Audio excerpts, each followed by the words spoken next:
दोस्तों स्वागत है आप सभी का हमारे चैनल नीलकंठेश्वर महादेव पर। दोस्तों हमने कल जहां पर चतुर्थ कुमार खंड का अध्याय छोड़ा था, आज हम उसके आगे से शुरू करेंगे और उसका पाठ करेंगे, आप लोगों को भी पढ़कर सुनाएंगे। तो दोस्तों वीडियो पर लास्ट तक बने रहें, तभी इस पावन महान ग्रंथ का आप लोगों को महत्व प्राप्त होगा।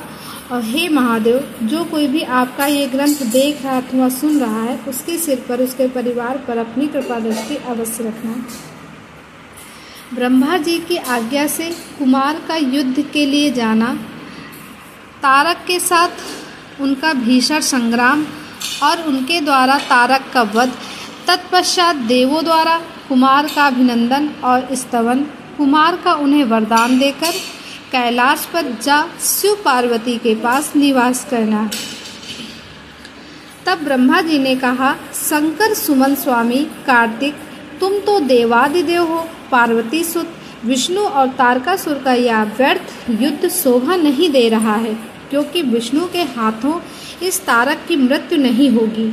यह मुझसे वरदान पाकर अत्यंत बलवान हो गया है, या मैं बिल्कुल सत्य बात कह रहा हूँ। पार्वती नंदन, तुम्हारे अतिरिक्त इस पापी को मारने वाला दूसरा कोई नहीं है, इसीलिए महाप्रभु तुम्हें मेरे कथनानुसार ही करना चाहिए।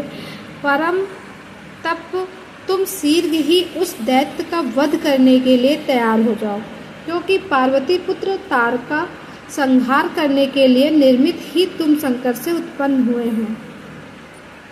तब ब्रह्मा जी कहते हैं, मुने, यूं मेरा कथन सुनकर शंकर नंदन कुमार कार्तिकेय ठठाकर हंस पड़े और प्रसन्नता पूर्वक बोले, तथास्तु, ऐसा ही होगा। तब महान ऐश्वर्यशाली शंकर सुमन कुमार तारकासुर के वध का निश्चय करके विमान से उतर पड़े और पैदल हो गए। जिस समय महाबली शिवपुत्र कुमार अपने अत्यंत चमकीली शक्ति को, जो लपटों से दमकती हुई एक बड़ी उल्का सी जान पड़ती थी, हाथों में लेकर पैदल ही दौड़ रहे थे, उस समय उनकी अद्भुत शोभा हो रही थी। उनके मन में तनिक भी व्याकुलता नहीं थी, वे परम प्रचंड और अप्रेम में बलशाली थे। उन शस्त्र मुखों को अपनी ओर आते देखकर तारक सुरश्रेष्ठों से बोला, क्या शत्रुओं का संहार करने वाला कुमार यही है? मैं अकेला वीर इसके साथ युद्ध करूंगा और मैं ही समस्त वीरों, प्रथम गणों, लोकपालों तथा श्री हरि जिनके नायक हैं, उन देवों को भी मार डालूंगा। तदंतर देवताओं को दुर्वचन कहकर वह असुर तारक भीषण युद्ध करने लगा। उस समय बड़ा विकट संग्राम हुआ। तब शत्रु वीरों का संहार करने वाले कुमार ने शिव जी के चरण कमलों का स्मरण करके तारक के वध का विचार किया। फिर तो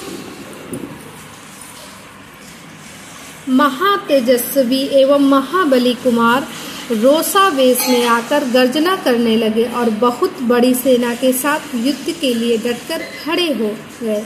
उस समय समस्त देवताओं ने जय जयकार का शब्द किया और देव ऋषियों ने ईष्टवाणी द्वारा उनकी स्तुति की। तब तारक और कुमार का संग्राम प्रारंभ हुआ, जो अत्यंत दुस्सह, महान, भयंकर और संपूर्ण प्राणियों को भयभीत करने वाला था। कुमार और तारक दोनों ही शक्ति युद्ध में परम प्रवीण थे, अतः अत्यंत रोषावेश में वे परस्पर एक दूसरे पर प्रहार करने लगे। परम पराक्रमी वे दोनों नाना प्रकार के पैतरे बदलते हुए गर्जना कर रहे थे और अनेकों प्रकार से दांव पेच एक दूसरे पर आघात कर रहे थे। उस समय देवता, गंधर्व और किन्नर सभी चुपचाप खड़े होकर यह दृश्य देखते रहे। उन्हें परम विस्मय हुआ, यहाँ तक कि वायु का चलना बंद हो गया। सूर्य की प्रभा फीकी पड़ गई और पर्वत एवं वन काननों सहित सारी पृथ्वी कांप उठी। इसी अवसर पर हिमालय आदि पर्वत स्नाह भी भूत होकर कुमार की रक्षा के लिए वहां आए। तब उन सभी पर्वतों को भयभीत देखकर शंकर एवं गिरिजा के पुत्र कुमार उन्हें सांत्वना देते हुए बोले, कुमार ने कहा, महाभाग पर्वतों, तुम लोग खेद मत मार करो, तुम्हें किसी प्रकार की चिंता नहीं करनी चाहिए। मैं आज तुम सब लोगों की आंखों के सामने ही इस पापी का काम तमाम कर दूंगा। यो उन पर्वतों तथा देवगढ़ों को ठठास बांधकर कुमार ने गिरजा और शंभ को प्रणाम किया तथा अपनी कांतिमय शक्ति को हाथ में लिया। शंभ पुत्र कुमार महाबली तथा महान ऐश्वर्यशाली तो थे ही, जब उन्होंने तारक का वध करने की इच्छा से शक्ति हाथ में ली, उस समय उनकी अद्भुत शोभा हुई। तदनंतर शंकर जी के तेज से संपन्न कुमार ने उस शक्ति से तारकासुर पर, जो समस्त लोगों को कष्ट देने वाला था, प्रहार किया। उस शक्ति के आघात से तारकासुर के सभी अंग छिन्न भिन्न हो गए और संपूर्ण असुरगणों का अधिपत्य व महावीर सहसा धराशायी हो गया। मुने सबके देखते देखते वही कुमार द्वारा मारे गए तारक के प्राण पखेरु उड़ गए। उस उत्कृष्ट वीर तारक को महासमर में प्राण रहित होकर गिरा हुआ देखकर वीरवर कुमार ने पुनः उस पर वार नहीं किया। उस महाबली दैत्यराज तारक के मारे जाने पर देवताओं ने बहुत से असुरों को मौत के घाट उतार दिया। उस युद्ध में कुछ असुरों ने भयभीत होकर हाथ छोड़ लिए, कुछ के शरीर छिन्न भिन्न हो गए और हजारों दैत्य मृत्यु के अतिथि बन गए। कुछ शरणार्थी दैत्य अंजलि बांधकर पाहि पाहि रक्षा कीजिए यूं पुकारते हुए कुमार के शरणापन्न हो गए। कुछ मार डाले गए और कुछ मैदान छोड़कर भाग गए। सहस्त्रों दैत्य जीवन की आशा से भागकर पाताल में घुस गए। उन सब की आशाएं भग्न हो गई थी और मुख पर दीनता छाई हुई थी। मुनीश्वर, इस प्रकार वह सारी दैत्य सेना विनिष्ट हो गई। देवगणों के भय से कोई भी वहां ठहर ना सका। उस दुरात्मा तारक के मारे जाने पर सभी लोग निष्काटक हो गए और इंद्र आदि सभी देवता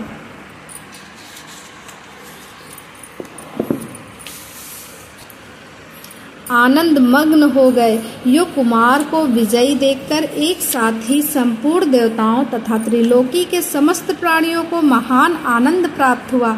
उस समय भगवान शंकर भी कार्तिकेय की विजय का समाचार पाकर प्रसन्नता से भर गए और पार्वती जी के साथ गढ़ों से घिरे हुए वहां पधारे। तब जिनके हृदय में स्नेह समाता नहीं था, वे पार्वती जी परम प्रेम पूर्वक सूर्य के समान तेजस्वी अपने पुत्र कुमार को अपनी गोद में लेकर लाड़ प्यार करने लगी।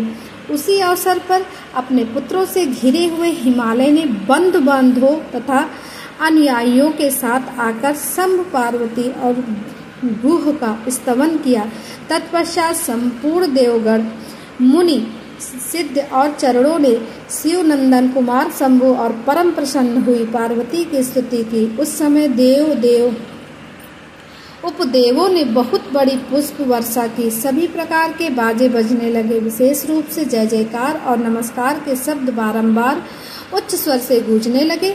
उस समय वहां एक महान विजयोत्सव मनाया गया, जिसमें कीर्तन की विशेषता थी और वह स्थान गाने बजाने के शब्द तथा अधिकाधिक ब्रहा घोष के व्याप्त था। मुने समस्त देवगणों ने प्रसन्नता पूर्वक गा बजाकर तथा हाथ जोड़कर भगवान जगन्नाथ की स्तुति की। तत्पश्चात सबसे प्रशंसित तथा अपने गढ़ों से घिरे हुए भगवान रुद्र जगजननी भवानी के साथ अपने निवास स्थान कैलाश पर्वत को चले गए। इधर तारक को मारा गया देखकर सभी देवता तथा अन्य समस्त प्राणियों के चेहरे पर हंसी खेलने लगी। वे भक्ति पूर्वक शंकर सुमन कुमार की स्तुति करने लगे। देव, तुम दानव श्रेष्ठ तारक का हनन करने वाले हो, तुम्हें नमस्कार है। शंकर नंदन, तुम बाणासुर के प्राणों का अपहरण करने वाले तथा प्रलंबासुर के विनाशक हो। तुम्हारा स्वरूप परम पवित्र है, तुम्हें हमारा अभिनंदन है।